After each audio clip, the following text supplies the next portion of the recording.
Hello, everyone, and welcome back to Adjuster Hour, brought to you by Specialty Adjusting, where we bring together professionals from across the insurance industry to share real stories, real lessons, and real insight into what it takes to build a successful career in claims. I'm your host, Nat, coming to you from Baton Rouge, Louisiana. This show is all about pulling back the curtain in our industry, helping new adjusters find their path, helping experienced professionals grow, and creating honest conversations about where the claims industry is headed. Today's episode is one I'm really excited about because we're talking about training, mentorship, and what it truly means to be deployment ready in today's adjusting environment. Joining us today is Calvin Newman, founder of Mocat Adjusters and a leader known for helping develop the next generation of independent adjusters through hands-on training and real-world preparation. Calvin brings a unique perspective shaped by leadership, service, and years of industry experience. And today, we're going to dive into what separates licensed adjusters from successful adjusters, the realities of breaking into the industry, and how mentorship plays a role in long term success. So, whether you're new to adjusting, you're actively working claims, or just passionate about the future of the industry, you're in the right place. So let's get started. Calvin, welcome to Adjuster Hour. Glad to have you here. Thanks, Nat. Thanks for having me. I'm super excited to be here. Thank you so much. Yeah, you're welcome. And tell everyone, where are you coming live from? Where are you located? Yeah, I'm right now. I'm in our training facility here in Springfield, Missouri, the southwest corner of Missouri. Oh, that's awesome. Okay, and you have a class that's going on this week, is that correct? That's right. We're a 13-day course, and we're on day 11 of 13 right now. Yeah, so we're getting ready to Oh, graduate. that's awesome. That's awesome. So for those of you who may not know, for those who may not know you, tell us your story. How did you go from your background into insurance adjusting and eventually building MoCat? Yeah. So I'm Calvin Newman. I'm the owner and founder of Mocat. I'm an Army veteran. I spent 22 years in the Army. Retired out of the Army, and I got into real estate. And then I stumbled, like so many people in this industry, Nat, I stumbled Mhm. into claims adjusting. I was like, what in the world is this thing? Yeah. Um, Fell in love with it, with claims adjusting. I love everything about claims adjusting. I wasn't the best when I got into the industry. Um, and then I started creating systems and Mhm. platforms and processes that made the career much simpler. And then I saw quickly that that this industry, the claims adjusting industry, it's not easy, but it's worth it. And Mhm. I saw a lot of adjusters, aspiring adjusters, getting into the industry, and about 60 to 70% of them washing out. And so I saw a gap where I felt as if um, as a successful adjuster, but as my whole life, adult life, has been training in some type of capacity throughout the Army. I was always training others, and so I began mentoring adjusters, and then I saw a large gap of license to um, Mhm. working, and so I created MoCat, a 13-day in-person, hands-on, all-inclusive course. So that's how I Wow. got started. Wow. Was there like a defining moment during that process where you're like, wait a second, I have something big here. Like this is bigger than what I think it's going to be. Um, when I realized that claims is a reputation-based business, Hmm. uh, and when I realized that I could show someone how to create processes to follow, to not just get them work but keep them working. That was kind of an aha moment to me. I'll never forget the first person that ever paid to come to MoCat. I was so nervous. I was like, oh my gosh, is it going to work? But I just trusted the process that I had employed, Yeah. and that others throughout the industry have mentored me. I did not create MoCat in a vacuum. I reached out to my mentors in the industry. I reached out to many of the IA firms and many professionals to help me create MoCat. So yeah, that was probably my big aha moment, was when I realized that if you can break this industry down into a process, the process can be passed from person to person. Hmm. Okay. Okay. What was the moment you realized adjusting wasn't just a job, it was a career path? It was more than just being, the title. Yeah, that's a I mean, I feel like I'm learning that every day. Like there's so much that changes in our industry. Again, I think when I realized that claims is reputation based, is when I Mhm. realized that it was a career. So many folks get in this industry with improper expectations or whatever it may be, and not of their own fault. There's not a lot of information about our Sure. industry out there, but storms are going to come and go, but your name is what's going to stay in this industry. Your reputation.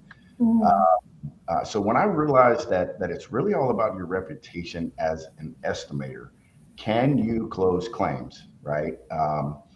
Is when I realized that this is really a career. It's not a hobby. And I say this all the time, Nata, and you may have heard me say this before.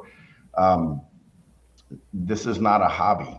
If you treat Mhm. career like a hobby, you're going to get hobby results, right? Yeah. And that's the IA firms, the hiring authorities. They're looking for a professional.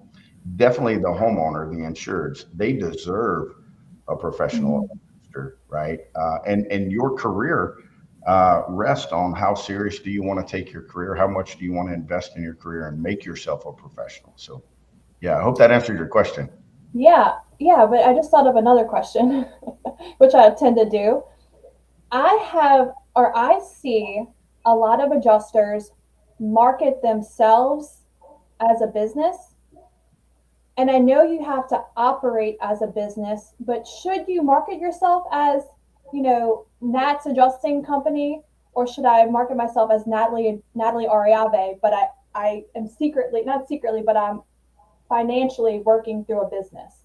You Yeah, know what I'm saying? yeah, I understand, and that's it's Yeah. really so. I'm going to say something that may be a little unorthodox. I Okay. don't think you should market either. I think Oh, I think an adjuster should market their skills. oh, I see. So I mean, if I'm out marketing myself, hey, I'm Calvin. I've got a pretty beard. There's some grays in it now. That's marketing myself. If I'm marketing Mhm. my business, hey, then there's like some expectations when we're Mhm. like, hey, I'm with Calvin's LLC, right? There's expectations that if aren't laid out on the table up front, you might find yourself getting in over your head. And this is not an industry that you want to get in over your head. I Sure. firmly believe that you should be marketing your skills. Hey, I'm Nat. I mean, Mhm. look, everybody in our industry knows that we are self-employed. We do run our own businesses and things of that Mhm. nature. And you definitely, Nat, you know this, you definitely have to treat this career like a business. We were just talking before we came on about being your own marketer and your own CEO and trash taker outer, right? You Mhm. definitely have to do that in this industry. I would prefer for folks getting into this industry or being in this industry to market your skills. And what that's going to do is it's going to force more people to have more skills. If we just market Mhm. what we're capable of doing, and as long as we're capable of doing it, I think we'll be okay. Sure. Okay. No, that's good because I get asked that all the time. Look at my resume, and the first thing I see on the resume is their business name, Yeah. and I'm like, wait a second, am I buying into a business or am I buying into you? And like you said, what do you do? So I want to just give a quick shout out to Richard Price, aka Brandon, from well, he's in Florida. He's actually going down to Bike Week and he's listening in to us. So thank you so much, What's up, Brandon. Rich? Yeah, and then greetings, Ollie here from Jacksonville, Florida. We may have, I think this is the same Ollie that we met at NACA who came to That's your class. Yeah, that's Ali. What's up, Ali? He's such a Mhm. good dude. He's a great Mhm. new adjuster. He's doing awesome. Yeah. That's awesome. That's awesome. I'm glad he was able to join in today. So let's transition a little bit. Let's talk about your military background. What lessons from the military shaped how you train adjusters today? Yeah, you prepped me with this question beforehand, and let me say, man, there's just so many lessons that I've learned Mhm. throughout my time in the Army. If I had to dial in the top two lessons that transfer over into this career, the first one being discipline. Uh, you know, Sure. this industry takes so much discipline. It comes at you from all different angles, and if you're not disciplined enough to take one task at a time, it can quickly overwhelm. And unfortunately, that's why a lot of people don't make it. Is they don't possess the discipline that is required Mm. to do this job, and it because it takes a lot of. There's some days I'm like, man, this is harder than the army. Yeah. The second lesson for me was is probably we used to say this a lot in the army. You don't rise to the occasion; you fall to the depths of your training. You know, Mm. when we would deploy in the army, we didn't just pack our bags and get on a plane and deploy. There was a whole train up process to make us ready for what we were going to come in contact Mm. with, right? And I really think that um, fits perfectly with our claims adjusting industry. You need to be prepared. Now, you're not going to be prepared for everything. There's always these weird Sure. things, these certain situations, but don't rise to the occasion. Fall to the depths of your training, because if you're not prepared for what comes your way, Mhm. it's going to be exposed. You're going to be exposed. I see a lot of folks that say, "Fake it till you make it." Yeah. That's some of They the worst say, advice I've ever heard, right? yeah. It doesn't apply. It doesn't apply here to adjusting. Not gonna, because you'll never make it. And if you fall through the cracks and you do make it, the Mhm. hiring authorities are going to expose you. Other adjusters are Mhm. going to expose you, and the insureds who deserve a professional adjuster. They Sure. definitely going to expose you for faking it until you make it. Yeah. Sure. Yeah, and adjusting is such a small community, even though there's thousands and thousands of adjusters out there and adjusting firms, we all talk and we Yep. all know when you ask for a recommendation, what Yep. are the names that are going to come out of your mouth to another adjusting firm or another individual? I mean, I'm always asking at specialty, I'm always asking, I have a contact that knows a lot of adjusters, and I'm always texting him, "Hey, do you know of an adjuster in Missouri?" Yeah. You know, so and we all talk and we go, "Oh, don't use this adjuster. We had a bad experience." So Yep. your reputation matters. So it's really hard to fake it till you make it, like you said. Yeah. Thank you. I love how you know it's so true. We have Hmm. got to be the smallest, biggest industry I've ever seen, right? Because Yeah, those of us that are professional, I mean, like you said, we talk. We yeah, talk to the owners of the IA firms. You and I are talking. You know what I mean? It's mhm. yeah. We all definitely talk. Your reputation is going to make its way around. Yeah, absolutely, absolutely. So let's go back to adjusting because I think everybody here looks to you as the as an expert in this field, and we have so many questions for you. So why do so many newly licensed adjusters struggle to actually get work? So we kind of talked about faking it till you make it, but what is in discipline? But why are they struggling to actually get in the door? Yeah. Great question. And I've trained nearly 4,000 adjusters Oh uh, wow.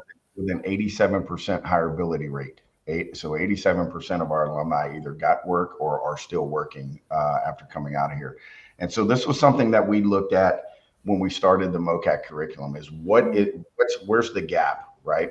And outside of the training world, obviously a lot of it was training, right? I would narrow that question or the answers down to two things. Number one is most folks that get into this industry, they do not have realistic expectations. Uh, mm, and I'll come back to that one here in a minute. The second most common theme that I see is that new adjusters don't have a reputation. And I talk about this a lot. So I'll start with the reputation and come back to the unrealistic expectations. So when I'm talking about a reputation, I mean a reputation with the hiring authorities. And again, I don't mm, mean, oh, Nat, she's such a nice person. Uh, mm, she can articulate. I'm talking about new adjusters have a hard time breaking into the industry because all they have is a license, and they don't have a mm, reputation of being someone who can close claims. efficiently, right? And within a cycle time. And some of that it falls back to the expectation side where most new adjusters, all they hear about is get your license, and very seldom do they even know about getting on rosters. A lot of folks get in this industry with the wrong expectations. They hear, hey, you can make six figures in 6 months. And that's true. You Mhm. can, right? But your expectations got to be right. I wanted to say this when you invited me on here. I wanted to make sure that I said this to any new or aspiring adjuster that might be listening to you. Um, this industry is not easy money; it's earned money, right? And Yep. so I really think that improper expectations and not having a reputation, meaning all I need is a license, and then the work's going to come to me. A lot of new adjusters think this is like a 9 to 5, Monday through Friday. Oh, I'm going to get my license, and inside the corporate headquarters of all these IA firms, there's going to be big red lights saying, "Attention, attention! Calvin got his license today. Let's give him a bunch of work." And that's not how this happens, right? Mhm. Then that reputation side, being somebody that the IA firms can trust. So if you're listening and you're new or you're aspiring, ask yourself, especially if you've got a license and you're finding it hard to break in, ask yourself to the hiring authorities, am I an asset or a liability? Can I go Mhm. close claims for them? And if the answer is, I can't close a claim right now, then that's that reputation we're talking about. Sure. So let me ask this. If I just got my license, okay, I'm newly licensed and I'm a couple months out, I'm still trying to get work. I'm not getting work. I'm not getting any traction. When do I pump the brakes and go, okay, let me look into Mocat?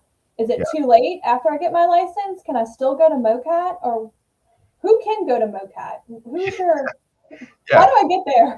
there? So first of all, it's never too late. Listen, we've had Okay. folks in here.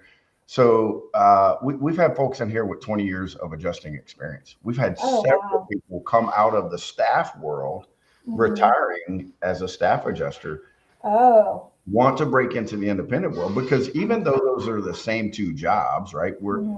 The job of an adjuster is to schedule, scope, write, and submit. That's the Hmm. four steps that an adjuster does, be it a staff adjuster or an independent adjuster. Sure, So, sure. so we've had people with 20 years of experience come in because they want the reputation of Hmm. someone who is ready to be an independent adjuster. The role of an independent adjuster is to augment staff Hmm. adjusters. And the word augment means to fill in for, to perform to the level of, right? And I know this your question was who comes to Hmm. MoCat, right? But on the independent adjusting side, you have to be able to perform to the same level of a staff adjuster, right? And so we get folks that come from the staff that want to break into the industry. They always come to class and say, I'm only here because of the reputation. I just want MoCat on my resume. But then they walk out saying, holy smokes, I learned so much, right? That's awesome. MoCat is really for um, we have what we call three avatars. We have the aspiring adjuster. That's the Hmm. guy or gal whose expectations are managed properly. Meaning, I'm thinking about getting in the industry, but I want to do this the right way. Okay, I know it's not a hobby. I know it's a profession, and I need to start off building with a foundation. Then we're also for the new adjuster, and that's the guy or gal that got their license and is waiting on the work to come from them. So we bring the IA firms to MoCat. Mm. We have 8 to 10 IA firms that come to class and recruit every month. And then we're also for the frustrated adjuster. We see this all the time. So in the class right now, I think there's one, maybe two folks that have done this career before. They've been in the industry for 2, 3, 4 years. Mm. Um, and now they know what they don't know. They know the industry is not easy, but it's worth it, right? And so Sure. MoCat's really for everybody. And we've had all kinds of walks of life, all kind of experience. We train independents and we train staff adjusters here. We have several carriers that send their staff adjusters here for training. Oh, I didn't know that. Okay, I'm glad I asked. I had no idea. That's interesting because I I feel like I get asked a lot of times, how do I, I've been trying to get on rosters. I'm not going anywhere. And I don't know what to tell these adjusters that come to me looking for answers, but knowing that, wait, pump the brakes.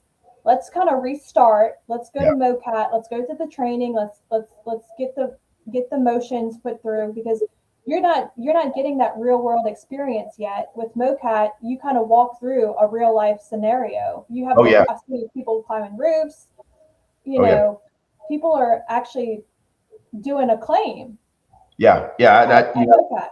you can't. I'm a firm believer you can't learn this industry Mm, behind a computer screen sure, or in a hotel conference room. sure. And so so there used to be a tagline behind Mocat. It was Mocat, America's premier adjusting school.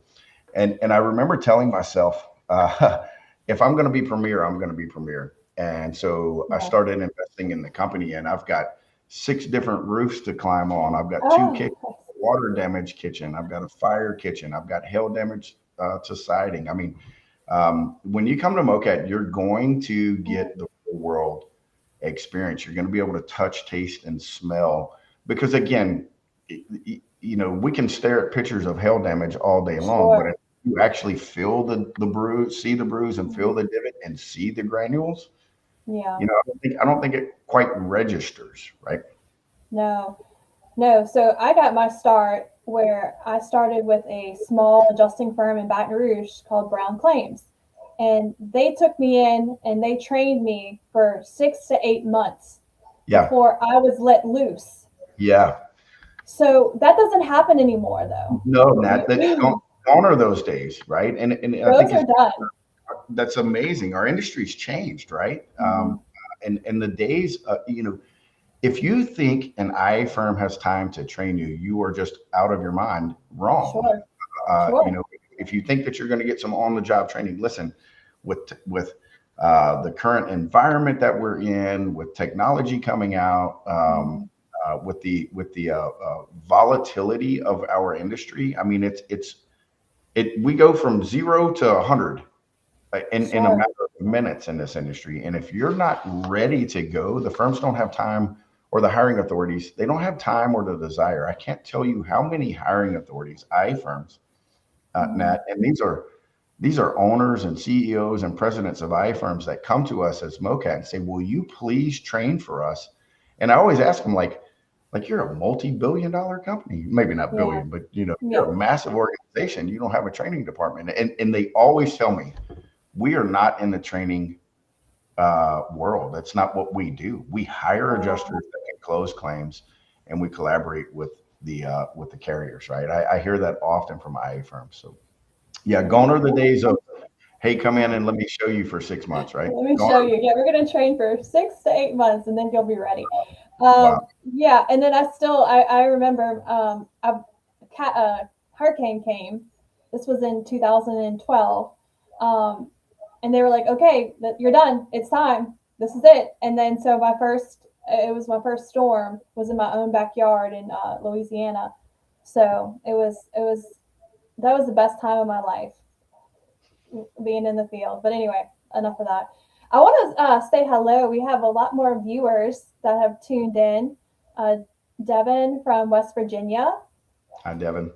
We have Michelle saying, "Hey, here from Hartville. I've known Calvin since he was a realtor." Yeah, so that's what I did before I got into Yeah. Hey, yeah, we all got a past. small. Um, yeah, John from Austin, Texas, Hey, John. and we have Lynn from Kentucky. Hi, Lynn. And Brandon agrees. Everyone knows everyone, which absolutely. So, if someone listening out there today wants to be an adjuster, so if someone got licensed today, what are the first three things they should focus on in their first 90 days? Yeah, that's a really good question. Mhm. And maybe if I can stay surface level from the Sure. beginning, you need to focus. If I was mentoring you and you had your license today, one, again, service level, I would want you to focus on expectations. I would want to make sure that you understand what you're getting into. Mm-hmm.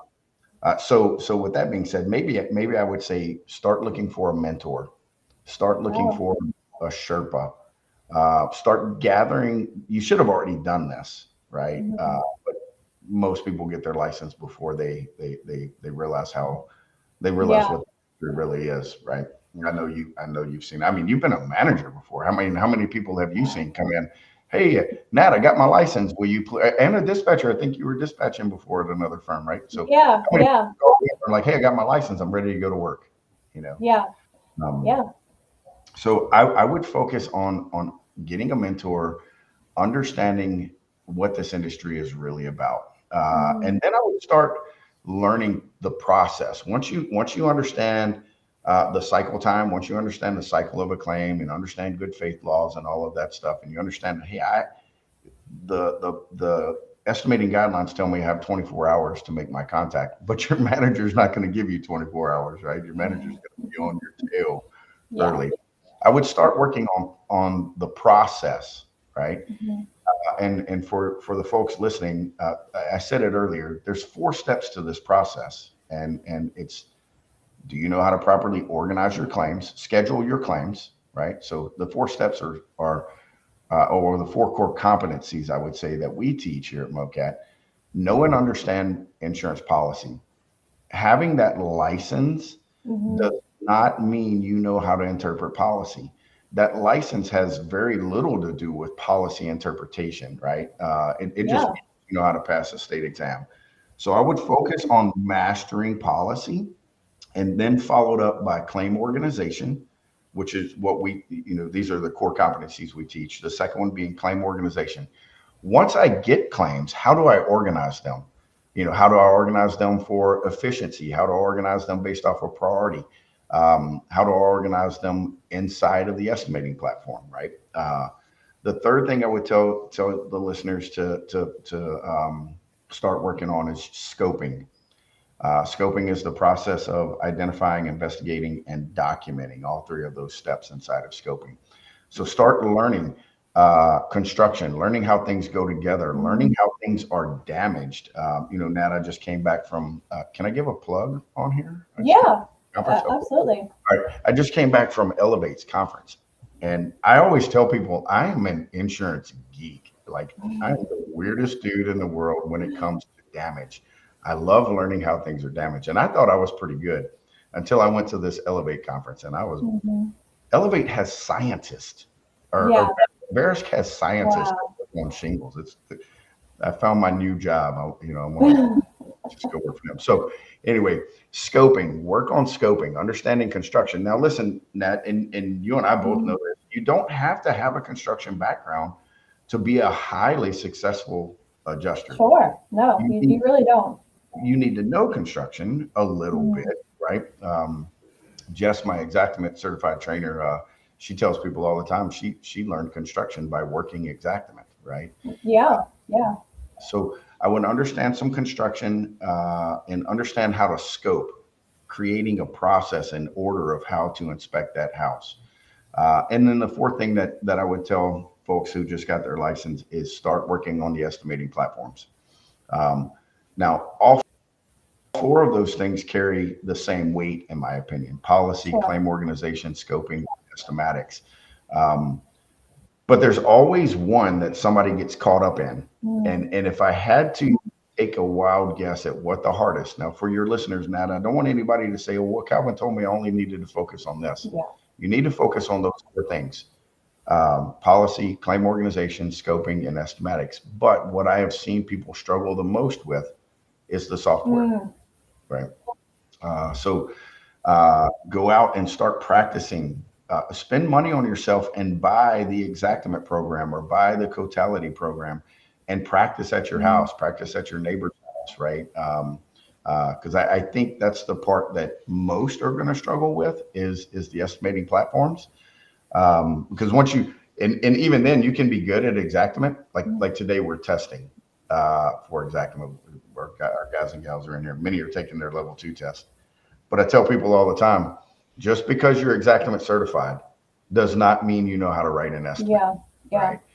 When you take these tests, they give you the diagram of the roof and they tell you what line items to put in to Oh. that estimate so that Mm. it's graded, right? But in the real world, where do you come up with the roof sketch? Mm. In the real world, where do you come up with the line items? You have to do that. So those are the four things, Nat, that I think if I had somebody sitting in my office right now and say, Kelvin, I got my license, what's next? Sure. We would slow to speed up to learn and understand those four core competencies. I want to comment on learning how to do Exactimate. When I was training, my mentor, she would talk to me in code. So she would say Yes, DRY one half, yes, 32. And yes, I would yes, write it out in code. So I know all the yep, codes. And so I would yep, write all of my scope in exact code. And yep. that's how I learned. Yep, And I would play around with yep, it all day, all night. I was like obsessed with it. And I just taught yep. myself by trial and error over and over again, um, which I That's don't know if I recommend that because it's very time consuming. I would definitely take a class to jumpstart my career. Um, I wouldn't do it the way I did it but I mean, that was 15 years ago.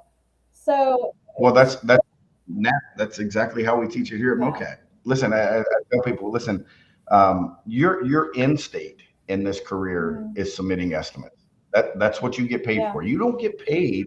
Now I know there's some scope only yeah, positions, but look, just because you're a good contractor and you know how to look at construction, if you go look at 6, 8, 10 houses a day, but you don't turn those estimates in, you're not going to get no, paid. You need to know how to make these things.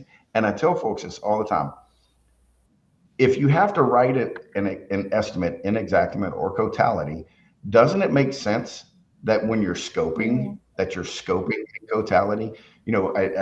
Something else I say is we as adjusters speak a different yeah, dialect of the English language, and the dialect is usually estimating platform. I can't. We sit in class. I think we start on day 5 talking about construction, and from that day forward, mm. we talk in Oh, I code. love that. Our RFG 240, right? We talk in Mm, code because if you got to write an estimate in code, you yeah, need to understand how that language, yeah, right? no, I love that. I love that. So we've kind of already talked a little bit about it, but just in case, hit it. Let's hit it again. What mistakes do you see new adjusters make over and over again? Yep, that's a really good question. A lot of times people jump on these calls and we tell people what to Hmm. do versus tell people what not to do, right? So the biggest mistake is expectations Yeah, at the end. I don't want to beat that horse, sure.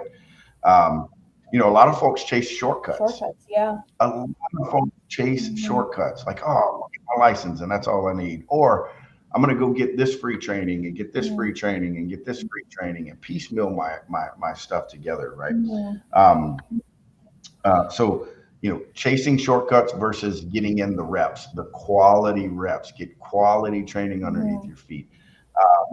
A lot of folks, Matt, a lot of folks nowadays are not receptive to feedback. Oh, that's a new one. So be very open. Hmm. You've got to be a sponge. Every successful adjuster that I know, be it someone that I trained or someone who's mentored me or somebody that I know that is extremely successful, every one of them is a sponge. Every one of them is a student of this industry. So I would say be open to feedback. If an IA firm is telling you, "Hey, I would love to hire you, but I'd like to see more training underneath you," go get Go more get it. Yeah. training. Do it. You know, if you get hired in an IA firm, you submit an estimate and a QA person or a file reviewer, whomever it is, sends your claim back and says, "Hey, you need to make these changes according to the guideline." Make the Hmm. changes according to the guideline. Please. Yes, Uh, please do. Don't argue with us. it's the craziest thing in the world. Like you're slowing it down, and file reviewers and QA people, Hmm. they are the experts at the guidelines. I say this to people when I'm explaining what a file reviewer is. Have you ever done something that where, and I know you've been a file reviewer Yeah. before. Have, have you ever, this is the way I explain that to other people? Have you ever been so good at something that when you look at it, the mistakes just jump out at you like immediately? Mhm. Like you don't have to look at anything else, Yeah. right? That's how these file reviewers are. They're looking at these carrier guidelines, these estimating guidelines, and these files every day. Mhm. So it's like, oh, there's that one. We need to change that from remove and replace to Yeah. replace. Just change it. They're not trying to hurt you, No. but learn from those mistakes is the other thing that I would say. Yeah. And as being that sponge, if I submit an estimate into Nat and she kicks it back and says, "Hey, Calvin, you got to change these line items. You're using the wrong line items according to the guidelines. Make the Mhm. changes, but learn from that. Sure. My next couple of bits that come in shouldn't have that same mistake. You know, Absolutely. uh, a clean process will always beat raw hustle Mhm. every time. So a lot of people get in this industry and they're like they're fired up. They're motivated. Yeah. They want to make the good money. They want to help people. I love that part of Oh, our love it. industry, helping people, right? And folks get in this industry wanting to do it, but they don't have a clean Mhm. process. They don't even know a process, right? So, um, and then the last one I think I would share, Nat, that I hear most from our partnered IA firms is communication. And I think you could speak on that, and I mean communication on all levels. If you tell an IA firm you're available, well, when they call you, you should answer the phone. Mhm. If your manager calls you, you should answer the phone, or at least get back to him or her, right? If you're overwhelmed, I see this with new adjusters, Nat. If I could speak on that for Yeah, just a second, sure. a lot of times when new adjusters get their opportunity, they're afraid to tell the IA firm, "Slow down, I'm overwhelmed." Right? Mhm. And it's pride and it's fear of telling the firm, "Hey, I'm not ready for 50 claims right now." Absolutely. Right? There's a fear of, well, if I tell you no, or if I tell you I'm not ready, then I'm not going to get work. The IA firms would rather someone tell them, "Hey, I'm not ready for that," Mhm. as long as you're turning in quality products of the things that you are ready for. So there's a lot of mistakes over and over, but I think those are the most common ones that Sure. I see or hear about. Yeah, I've told many adjusters, it's okay to say no. That I'm overwhelmed right now. Put a plug in the faucet. Turn the faucet off. That's okay. It's okay to do that. Also, I want to say for managers, recruiting managers, for the IA firm side of things, when your adjusters call you, try to answer the phone too. It's Oh a my two-way goodness. street here. When they're calling, they have a reason to be calling. Try to get back to them promptly. Shoot them a text message if you can't. Like I try to shoot them when the phone's ringing, I can't get it. I'll shoot them a message. Can't talk right now on the Yep. phone. And I try my very best to call them back. So it goes both ways for the adjusting firms that are listening today. So, I, can I say something Yeah, about that? please. I'm so glad you brought that up. I know I'm known as the voice of the new adjuster in the industry, but I've been a manager. I've been a storm boss. I've trained managers. I've trained war rooms or storm rooms, whatever you want to call it. Um, and so if you're an IA firm listening, Yeah. this is Calvin's opinion. Be mindful of who you put in those Hmm. managerial positions. There's a great book out there. I'm going to reference a book. It's called The E Myth, the letter E myth, and the letter E for entrepreneur. And the so what of this book is, just because you're a good plumber doesn't mean you need to be the owner of a plumbing company. So I want to say this: just because you're a good adjuster doesn't mean that you need to be a Yeah. manager. We have this thought in our industry, or in our country. When we hear manager, we hear Hmm. leadership. So, Hmm. and that's true, right? I mean, a manager should be someone who has done it before, somebody who knows the pain. Um, so again, to our fellow IA firms, and I love them. We've got some amazing managers out there, but sometimes we get so overwhelmed that we just need, just like sometimes we need a body Hmm. to fill in a deployment. Sometimes we need a body to be a manager, and it's the best adjuster. Well, one that might be lowering our production from the IA firm level, but two, that manager might not be a good Sure. leader, and that's what we need in these managerial positions. Somebody who can provide purpose, motivation, and direction. Definitely, if you're an IA firm or if you're a manager watching, answer the phone. It doesn't have to be right away. I love how that, and that's what most of us do, Mhm. right? Hey, I've got on my phone, I've got a Yeah. template that says, "Hey, I'll call you right Yeah. back," I right? try. Yeah. Hit And the and template. I, I need to. but make sure you, I need to put one for adjuster hour. Hey, I'm on adjuster hour right now because they're not watching and they need to be watching adjuster hour. They shouldn't even be calling me. Um, so I need to put that prompt on there. But yeah. the industry, Calvin, has changed so much since we both started. Has adjusting's changed in the last 5 to 10 years. Are we preparing adjusters for today's reality or yesterday's industry?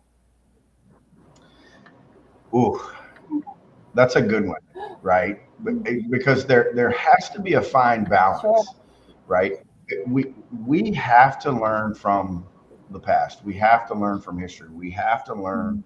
from the last storm. We have to learn from the last claim. So there's a part of the responsibility that we as an industry have of keeping in mind the things that went well in the past and the things that didn't go so well in the past, and learn from the not so well. Build on the things that went well, and fix or attempt to correct the things that didn't go well. However, and it's that fine line I'm talking about. We also have to understand that the world is changing. Yeah. Yeah. Our insurance economy is changing. Technology's coming around, and we have to remember that at all levels of our industry, from the owners and presidents and CEOs or boards of an IA firm, all the way down to the adjuster has to understand that as well. The adjuster needs to learn from the past, but also be ready to implement things for the future, Sure. right? Sure. I wrote this down about, I think it might fit here on this topic. Our industry today rewards speed and defensibility, right? So what I mean by that Mhm. is as we look into the future with technology and AI and things like that coming around, I heard a lady at a conference. She was an executive. Man, I wish I could give her a plug, and I forgot her name. Um, but she said our claims professionals today are going to be expected to do Mhm. more faster, right? And I shared this with another interview I was on because that resonated with me so much, right? We do have a rather aging workforce. Yeah. And a lot of people want to talk about the generational gap from the old adjusters getting out and there being a gap with the new adjusters coming in. I don't so much think that there's a gap, or I don't think that gap is as wide Mhm. with the knowledge of the older adjusters, because I think a lot of the knowledge from the older adjusters, technology is making up, Oh, I see. right? And so Mhm. I think we're going to need to, we're again, we're much more is going to be expected from us as adjusters Sure. and a much faster pace because of technology. So I think there's a fine line of keeping the past Mhm. in mind, but also not being afraid to venture out into the wild blue yonder of the future, Yeah. right? Absolutely. Well, let's talk about mentorship. I know that it's critical in this industry. Why do some adjusters try to go it alone? Like, what is the gap there between getting a mentor, seeing it through versus those that just try to do it alone? Yeah. Unfortunately, the majority of new adjusters try and do it alone. Mhm. And I think part of the reason, one, there's not a lot of information out there Yeah. about our industry, not a lot of solid information. Look, you can get on social media and listen to some talking head or some keyboard warrior who's telling you about his or her Mhm. experience. I've seen that before. Oh man, do this or don't do that, and then I'll remember that person's name and go back and look them up. And just 2 weeks ago, they were like, "Hey, I'm brand new. How do I Yeah. get started?" So you're getting information from somebody that's not a Mhm. professional, right? Sure. Um, so I think a lot of folks, one, they don't understand that they need a mentor. I have several Mhm. mentors. I'll give a plug for one of mine right now, Tom Brocksmith, who's over at Crawford. He's been at Crawford for a long time. Tom held my ladder more than anybody. Wow. Jessica Rivera, my certified trainer. Man, I've learned so much from this girl. Everybody has to have a mentor in this industry. I got Joanne Pickle, Yeah. who's a big name. JP has been such an amazing friend and mentor to me. I could just go down and list Mhm. the names of people that have mentored me, and on and on and on and on. Clay Self, Michael Wellbaum, Drew Scott. I mean, I could just name the people that have mentored Mhm. me. And so let me just pause here and say, if the mentors have mentors, why wouldn't you have a Yep. mentor? Yep. Right? I mean, I love that. even though this is on the independent side, it's independent, it is by Mhm. yourself. I don't know a single successful adjuster that can't do. If I asked you right now, Natalie, start rattling off your mentors, you would have a list just as long, if Yep. not longer, than Yep. me. I Wouldn't sure do. you? Yeah, And I still look for mentors. It's changing, right? It yeah. changes as you grow. Your mentor grows with you, and sometimes that changes. Um, but Well, I think pride keeps, pride. information keeps a lot of people away from seeking a mentor, and then Mm, pride, I think, and then sometimes it's the cost. Like, I'm not going to pay to go learn how to do yeah. this. I'm Yeah. Look, what's that old? What's I'm gonna put it to training. A good training ain't cheap, and cheap training ain't Yeah. good, right? You gotta validate your Yeah. mentors, right? You make sure that the person that you're getting advice from Mhm. not has not has done this industry. You need to make sure the person that you're getting advice from is doing the industry. They are dialed into doing the things that you want to do, right? If I'm taking it, mentorship, nothing wrong with it. That's that looking back and reflecting on the Mhm. past. But if I'm trying to take into consideration what somebody is telling me to do, and they haven't been an adjuster for 10 years, 10 or 20 years, man, so much has changed, Mhm. right? I'm gonna absorb what I can from them, but I want a mentor that's doing Yep. it. I want a mentor that has lived it. I want a mentor that is successful, not a mentor that's complaining about it. I Mhm. want a mentor that is successful with it. Sure. Make sense? Yeah, absolutely. And I want to do a quick plug too. Over at Rise Professionals, they do have a free mentorship program. It runs in the spring and fall, and anyone can sign up as a mentee or a mentor. But if you're just brand new in this industry, mentee, um, sign up, and you never know what guidance you're going to receive. I mean, I've heard of people helping them guide them to get their career started and find a job because they were looking. Yeah, So yeah, take advantage of that. Again, I work with Rise, so it's important. It's important to get that out there. But yeah, definitely have a mentor. And you know what? If you can't find one, grab your friend, and y'all are going to do it together, and just work through it together, and just feed off of each other and see what y'all can figure out together. Because there's adjusters out there that are looking for a buddy, a running buddy. Grab one, yep, and y'all do it together. So it doesn't have to always be that. It could be different levels and different. It could look differently to yeah. each individual. Um, but what responsibilities do we have, Calvin, as the experienced adjusters? What do we have to the next generation that's coming? What responsibilities do we have? Yeah. So can I break that into two parts, Yeah, Nat? please. Because there's a responsibility that we have a responsibility to be the next generation of Mhm. mentors to the next generation of adjusters. We definitely have that. But I'd like to think a little bit larger picture. We have a responsibility to the insureds. Hmm. The insureds that are having the most disastrous time of their life, they deserve a professional adjuster. Yeah. And it starts with us. I'm saying folks at our level, you and I, me and Jess, you know, we have a responsibility to the insured to make Hmm. sure that the next generation of adjusters are ready, willing, and able and capable to indemnify them.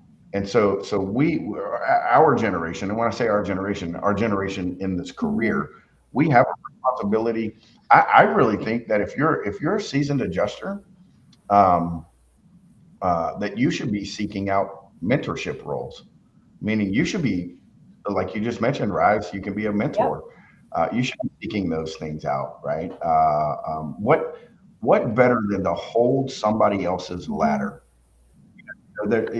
figuratively, Sure, sure. right? Miss Pamela Reed taught me that years ago. Um, Hold somebody else's ladder, I love right? You didn't just get in this industry and become God's greatest gift to adjusting. You had to struggle a little bit, and somebody held your ladder, right? Absolutely. Same thing with me. I feel like I had people buy my ladder, set my ladder, hold my ladder, and take my ladder down for me. I've had so many mentors in this industry, right? But we as the older generation, I'm not the older. I think you understand Mhm. what I'm saying, but at our level, we have a responsibility to help somebody get in this industry the right way. Oftentimes I'm talking to some of these big executives, um, and I hear, man, we need better adjusters. We need better adjusters, or we need more adjusters. No, Mhm. we just need to hold the ones. Nobody gets in this industry saying, "Oh man, I can't wait till I get fired." Oh man, I can't wait until I get 50 claims or 100 claims dumped on me and I get overwhelmed and I wash out. Nobody gets in this industry saying Yeah. that. Everybody gets in the industry wanting to succeed. Hmm. And so Absolutely. whether you're that person who's getting in wanting to succeed, or you're that qualified adjuster, you've got to meet in the middle, Yeah. right? Uh, those of us that have some experience, take a ride along. Hmm. Put some, pick up the phone, and if you know an adjuster, I love how earlier you said, buddy up with Yeah. people. You know, pick up the phone and say, "Hey, man, I know you're deployed. You're down in Florida. I know it's wild down there. How are things going?" Yeah. Right? I think about Helene last year, Nat. It was such a terrible, or whatever Helene Hmm. was. It was such a terrible experience. I mean, there was a physiological and a psychological side of Helene that was affecting adjusters, Yeah. and sometimes picking the phone up and saying, "Hey, how are That's a you?" great point. It's tough. I Yeah, mean, it's the mental load is it's tough, and people don't realize going into that. I lived through Hurricane Katrina. We lost everything from the flood. The levees broke, and I lived in St. Bernard Parish, which is past the lower Ninth Ward in New Orleans. yeah, And yeah, I would joke about it, but I would live in the trauma every day when I went to these hurricane affected homes. Like, even yeah. especially after Ida, that was a massive hurricane here in Louisiana. And I would just get those feelings of, oh, I'm back home again. I'm back home. Every devastated house I would go to. It's a mental load. It takes toll on you. So yeah, check in with your adjusting buddies. Mental health is truly we need to keep an eye on that for our adjusters. So I love that you said that. Um, Absolutely. I'm going to ask you a couple of quick questions here at the end. We only have 7 minutes. I cannot believe it. It just flew by. But yeah, okay. Desk or field? What do you prefer? I think I know. Me Mhm. personally, or what do I What? recommend? Okay. What do you? Oh, both. Okay, me personally, I'm a field Yeah, adjuster. hands Uh, down. I cannot work from home. That discipline we talked about Mhm. before, it goes out the window when I go home. I mean, it's just the kind of person I Sure. am. If I go home and try and work, my kids want to play Mhm. ball, the dog's outside. I just lose all Yeah. discipline when I walk in my. But what do I recommend for new or aspiring adjusters? You take whatever comes your way first, Mm. uh, so you can get that foot in the door. You can start building that reputation as a professional adjuster. And then I would say this also: the best desk adjusters came from the field, and the best field adjusters came from the desk. So Oh, you should try I both. love Yeah, that. What's the biggest myth about adjusting? that it's easy. That Oh, it's that it's easy. easy. I mean, hands down. That's in my opinion. Look, Yeah. I mean, because there's all this talk about, oh, you can make a lot of money. You can. Mhm. There's all this talk about, well, you only work 6 to 9 months out of the year. That can be true too, Yeah. right? And make a boatload of money. That can be true. But it's earned money. It's not easy Yeah. money, right? Yeah. It's not easy. This career is not easy. Okay. So, what advice? what advice would you give to your younger self entering claims? Um, I would have slowed down to speed up. Oh, yes, Uh, yes. I would have gotten my feet underneath me, Mhm. understood the process, started creating processes and checklists, and then the next one would be uh, this is a big one. So I didn't share this in my story, and I don't really share it often. I spent a lot of money to go down and get some training Hmm. when I broke into this industry from a guru, and I quickly learned that the owner of that training has never been an adjuster. I quickly learned that the exactament instructor has never had a live exactament account. Mm. So the big advice that I would really and truly go back and tell myself, Hmm. validate the people that you're getting advice and training from. Sure. No, that's huge. Make sure that they know what they are Hmm. doing. Call the IA firms and say, hey, I'm thinking about going to Mocat. What do you Hmm. think? I'm thinking about taking this class. What do you think? I would have called the IA firms before I'd spent a lot of money and time Hmm. going to some that I found out was not legit. Wow, that's huge. I'm sorry that happened. Yeah, it was well. I mean, it's still happening to this Yeah, day. You know, we get these. We get a lot of talking heads in our industry that have never done it. yeah. They know how to sell training. Look, they put on a collared shirt and a rolled hat, and automatically they're a good Mm. adjuster. But they've never been Yeah, in the industry. They've never felt what it's like to walk into that little lady's yeah, house and have to let her love on your neck, yeah, yeah. right? Um, They've never done that before. yeah, yeah, No, I yeah. So know. yeah, I know. that's what I would tell myself starting out. Okay. And if you're a new adjuster, or if a new adjuster is watching right now, feeling overwhelmed or unsure where they fit in this industry, what would you tell them? Yeah, the first thing is to breathe. Right. Breathe. It sounds so simple. It sounds so simple, but if you just breathe, if you're overwhelmed right now, Hmm. maybe there's an adjuster who's on their first deployment or got their first batch of claims right now, and they're just like overwhelmed. After this podcast, get up and go outside and walk around and clear your Mm. head. Uh, you need to approach every step of this with a clear head there because there's so much going on. You just need to breathe, Hmm. right? Uh, and then the next thing is if you're that overwhelmed, reach out to us. Yeah. I mean, we've trained over 4,000 people. 4,000 people can't be No, wrong, no, you that's know. awesome. But we love to help people. I love mentoring people. This is such and I know you share this. Mhm. This is such an amazing career. It You get is. to help people. You the good guy in the story. Mhm. Do it the right way. Be a professional about Oh, it. I love that. Yeah, this is such a great career. I mean, I wouldn't be doing a duster hour if I didn't have the passion and love for this. I'm going to ask you one more question that I just thought of, and I don't know if you can share it or not, but how did you come up with the name Mocat? All right. I have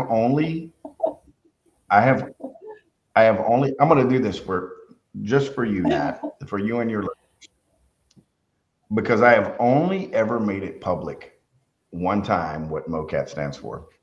You know, a lot of people see MOCAT and they think Missouri catastrophe or something along those Mhm. lines, right? Because we're in Missouri. Now I tell every class because somebody in every class asked me the same question, and so we might go just a No, little that's bit okay. over. Is it going to go? No. Okay, so but I feel compelled to share the story. When I started mentoring adjusters the right way before MOCAT, I realized that I was changing lives. When folks get into this industry, they're looking for Mhm. something. They're looking either for the revenue or for the income, or they're looking for a place where they can fit in and feel as if they're doing something good with their life, right? And I realized as I was mentoring people that I was doing that by showing people how to get into this career the right way, uh, and salvaging what would have been a washed out adjuster and helping transform them into a professional adjuster. And I realized that, in life, you only get one chance to impact Mhm. people. You really and truly only get one chance to impact a large group of people.